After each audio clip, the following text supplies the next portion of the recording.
verstehen. Kein kann es verstehen.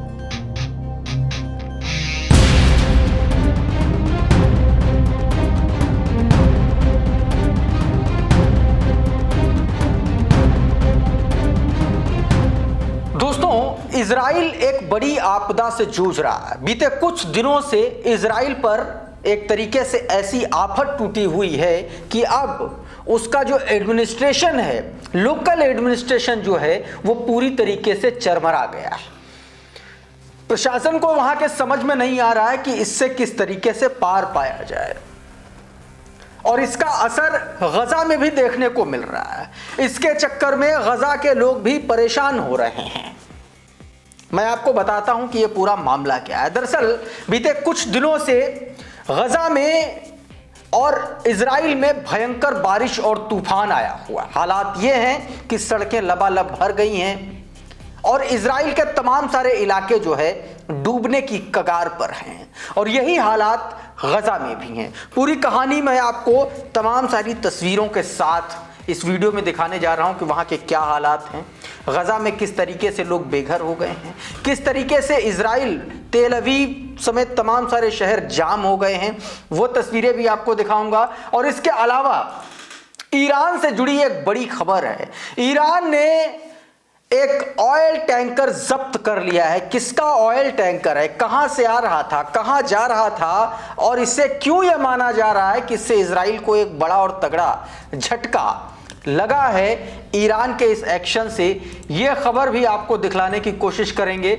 और साथ में एक और बड़ी खबर अयातुल्लाह अली खामेनी की तरफ से जो बयान निकल के सामने आया, और यूनाइटेड नेशंस सिक्योरिटी काउंसिल में कैसे अमेरिका और इजराइल को एक बहुत बड़ा झटका गजा पीस डील को लेकर के लगा है, क्या झटका लगा है, वो सब खबरें आपको बताऊंगा। लेकिन सबसे पहले इजराइल देखिए किस तरीके से पूरी की पूरी तरीके से जो है उसके शहर डूबने की कगार पर आ गई। ये तस्वीरें जो आप अपनी स्क्रीन पर देख रहे हैं, ये इजराइल की तस्वीरें हैं। ये देखिए, सड़कों पर देखिए पानी भरा हुआ है, कारें जो है पूरी तरीके से डूब चुकी हैं। ये देखिए, ये इजराइल की तस्वीरें, कार को देखिए किस तरीके से पानी में पूरी तरीके से डूब चुकी है। भयानक तूफान आया है, लोगों के घरों में पानी पहुंच गया है, बिजली व्यवस्था वहां की चरमरा गई है, लोगों के रहने की स्थितियां जो है वो गड़बड़ा गई हैं घरों में पानी घुसने की वजह से। और सरकार को ये समझ में नहीं आ रहा, प्रशासन को समझ में नहीं आ रहा क्या। ये देखिए, ये तूफान की तस्वीरें देखिए, ये एरियल व्यू है। देखिए किस तरीके से वहां का मौसम जो है वो पूरी तरीके से खराब हो चुका है। ये इजराइल की तस्वीरें मैं दिखा रहा हूं अभी आपको। आगे गजा में किस तरीके से बुरे हालात हैं वो भी तस्वीरें मैं आपको दिखाऊंगा। जरा कुछ और तस्वीरें देखिए, ये भी इजराइल की तस्वीर है। देखिए जरा, ये इजराइल का परादे हन्ना एक इलाका है वहां का, ये वहां की तस्वीरें हैं जो आप देख रहे हैं दोस्तों। और ये आप ये कह सकते हैं कि बहुत बुरे हालात हैं वहाँ पर, ज़बरदस्त तरीके से। परदेश हन्ना ये इलाका है जहाँ की आप तस्वीरें देख रहे हैं, इजराइल का ये इलाका। और सड़कें देखिए किस तरीके से पानी से पूरी तरीके से लबालब है। अच्छा, ऐसा नहीं है कि इससे सिर्फ प्रभावित इजराइल हुआ है। इजराइल के पास व्यवस्थाएं थीं तो उसने अपने आप को संभाल लिया, लेकिन गजा तो पहले से हजारों लाखों लोग टेंट में रहने को मजबूर थे, इसलिए उनके जीवन पर ज्यादा बुरा असर पड़ा है। जरा ये तस्वीरें देखिए, फिर मैं इसके बारे में आपको बताऊंगा। देखिए पूरी तरीके से गजा, पहले से इमारतें सब टूटी हुई हैं, धराशायी हैं, और ऊपर से अब ये आसमानी आफत आ पड़ी है। ये वो तस्वीरें हैं, देखिए किस तरीके से बारिश हुई है, टूटी इमारतों के बीच लोग पानी के बीच में जाने को मजबूर हैं। एक और वीडियो देखिए जरा, ये देखिए, ये अंदर के टेंट्स के अंदर की तस्वीरें हैं, जो लोग टेंट में रह रहे हैं। देखिए किस तरीके से क्या हालात हैं, टेंट के भीतर पूरा पानी भर गया है और लोग जो है अब पानी के बीच में रहने को मजबूर हैं। बताया जा रहा है उनका बिस्तर, ओढ़ने का, बिछाने का सारा सामान, खाने का सब कुछ जो है भीग चुका है। एक ये तस्वीर देखिए, ये टेंट के भीतर की तस्वीरें हैं। देखिए ये एक मुस्लिम व्यक्ति, और देखिए गजा की तस्वीरें, ये देखिए बिस्तर सारा ख़राब हो गया, बिछाने का, ओढ़ने का सब बर्बाद हो गया, और छोटे बच्चे के साथ किस तरीके से ये वहाँ की स्थितियाँ बयां कर रहा है दोस्तों। अब एक और तस्वीर देखिए, ये लगातार वहाँ पर बारिश हो रही है, तूफान है, थंडर स्टॉर्म है, और वहाँ की ये तस्वीरें दोस्तों जो आप देख रहे हैं। अब इसी पर दोस्तों एक और तस्वीर ये देखिए जरा, ये देखिए फ़लस्तीनियन हाईलाइट ने ये वीडियो जारी किया, देखिए ज़रा, सारा का सड़कों पर पानी भरा हुआ है और पहले से जो लोग वहाँ पर जिनका एड रोका गया था, सामान नहीं पहुँच रहा था, और अब ऊपर से ये बारिश हो गई, इसलिए हालात और ज़्यादा बुरे हो गए हैं। इन तस्वीरों में आप साफ तौर पर देख सकते हैं।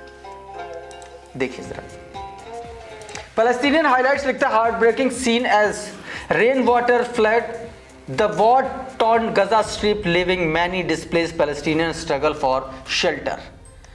रहने के लिए लोग जगह ढूंढ रही है। जरा खबर पढ़िए, CNN की खबर है, देखिए जरा, heavy rainfall flood the campus of displaced Palestinians in Gaza. इसका हिंदी तर्जुमा मैं आपको बतलाने की कोशिश करता हूँ। इसमें देखिए जो खबर बताई उसमें साफ तौर पर यह बताया कि गजा में बेघर फ़लस्तीनी जो है, शुक्रवार सुबह की यह खबर है, शुक्रवार की सुबह अपनी टेंटों में घुटनों तक भरे पानी के साथ जागे। रात भर हुई बारिश ने उनके आश्रयों और सामान को पूरी तरीके से भिगो दिया, शेल्टर्स को और सामान को भिगो दिया। उन्हें सुखाने का कोई साधन नहीं था। गजा में सिविल डिफेंस के प्रवक्ता महमूद बसवाल ने पत्रकारों को बताया कि अधिकारियों को मदद के लिए SOS कॉल मिले हैं, लेकिन संसाधन बिल्कुल भी नहीं है। उनके मुताबिक कई शेल्टर्स सेंटर में पानी का स्तर 10 सेंटीमीटर से अधिक पहुंच चुका है, गद्दे भीग चुके हैं, कंबल भीग चुके हैं और अब कोई विकल्प नहीं बचा है, क्योंकि हर विकल्प को इजराइल ने नष्ट कर दिया है।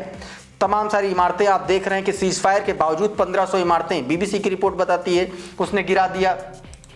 तो इस तरीके से बहुत बुरे हालात बारिश ने कर दिए हैं।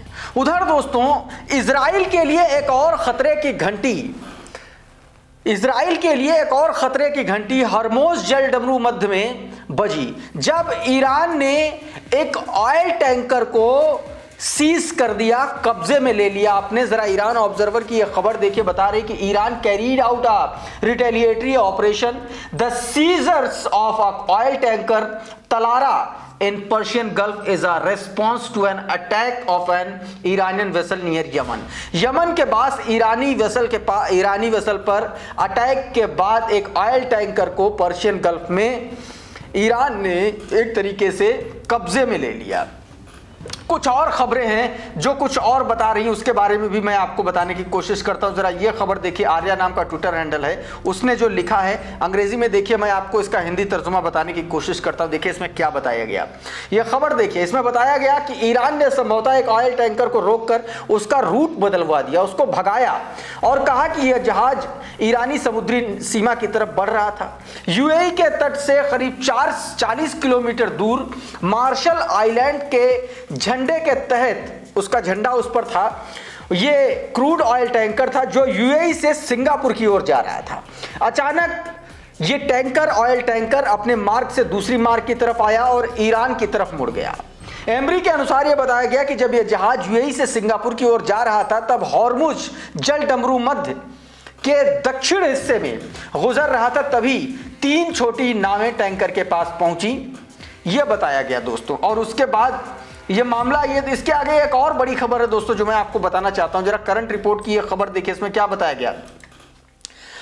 Iranian navy commander seize an oil tanker in a Strait of Hormuz जल डमरू मध्य के पास में इस पर कब्जा किया, यह बताया गया और उसको जो है कब्जे में, लेकिन खबर यह है कि अब उसको दूसरे तरफ जो है मोड़ दिया ईरानियंस ने। इस बीच दोस्तों, ईरान के जो आयतुल्लाह अली खामेनी है, सुप्रीम लीडर, उनका एक बयान सामने आया। जरा आपकी स्क्रीन पर देखिए क्या बताया गया। बताया गया कि Israel is a malignant cancerous entity in that must be uprooted and removed.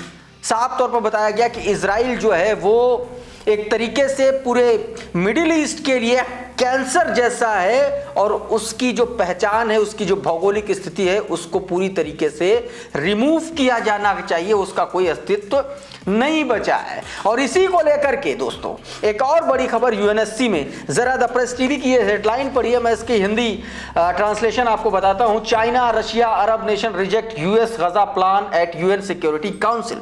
जो अमेरिका ने और इजराइल ने UN सिक्योरिटी काउंसिल में अपना प्लान प्रस्तावित किया था, उसको चाइना ने, रशिया ने और अरब नेशंस ने जो है दोस्तों वो रिजेक्ट कर दिया है। और क्यों रिजेक्ट किया है, इसके पीछे एक बहुत बड़ी वजह है, बहुत बड़ा कारण है, उसके बारे में आपको बताता हूं। जरा ये पूरी खबर देखिए, क्या बताया गया। Russia has proposed its own draft resolution on Gaza that at a UN Security Council after US proposal failed for gain the support of the Moscow, China and Arab nation। इसमें देख लिए सीधा सीधा यह बताया गया कि ये जो यूएनएससी में जो ये प्रस्ताव पास किया गया, इसमें यह बताया गया, नया प्रस्ताव था, इसमें यह कहा गया था कि सतत युद्ध विराम के लिए, अमेरिका का ये इसमें प्रस्ताव था कि युद्ध विराम के लिए वहां जो है दो चीजें, एक तो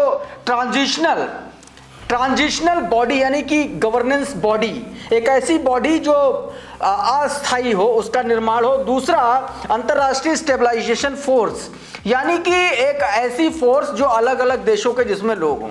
इन दोनों मामलों को लेकर के मामला फंस गया है, बात नहीं बन पाई और इसी को लेकर के दोस्तों इसका विरोध हो रहा है।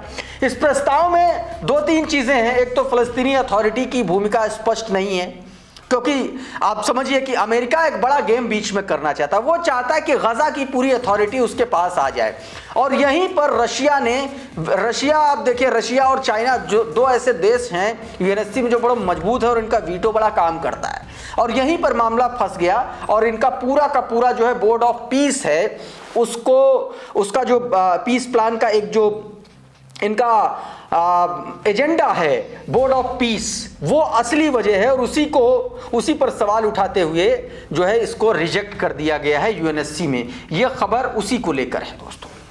तो दोस्तों अभी के इस वीडियो में बहरहाल इतना ही। बहुत बहुत शुक्रिया, बहुत बहुत धन्यवाद। आप जुड़े रहिए द कॉन्फ्लिक्ट लेंस के साथ। नमस्कार।